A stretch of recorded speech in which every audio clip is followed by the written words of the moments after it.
We're in Act 1, Scene 3 now of King Lear. The scenery changes to the Duke of Albany's palace.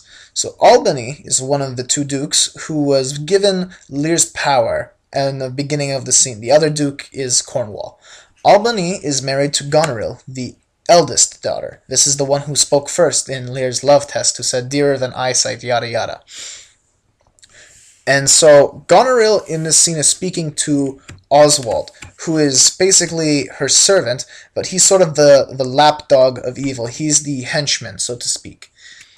And so Goneril, the first line is a bit confusing when she says, "Did my father strike my gentleman for chiding of his fool?" We're going to break this down. Did my father, she's referring to Lear, strike my gentleman? Gentleman in the Renaissance time period does not just refer to a nice guy with good manners. A gentleman is a person who holds land as well and has a degree of prestige.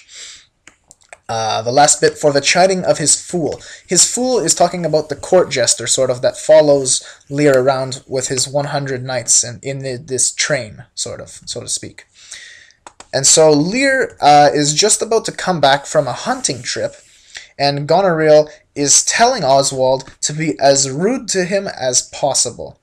Goneril gives us her perspective of how Lear has already been a horrible house guest, rude, abusive, riotous. She gives a number of adjectives, but we have to take her perspective with a grain of salt.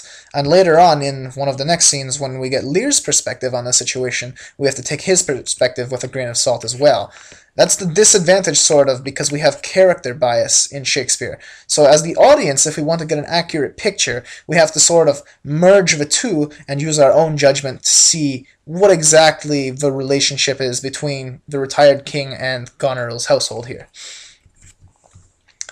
And so Goneril says, "Put on what weary negligence you please," basically means be rude to him.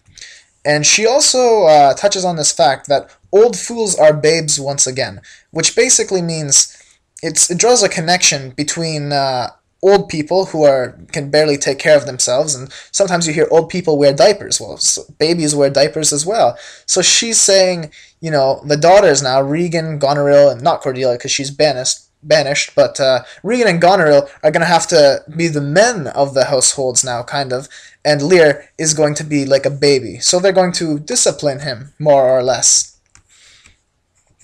And the scene ends basically in preparation for dinner. So we're exposed here to Goneril's sort of execution of the plan, which she has arranged with her sister here.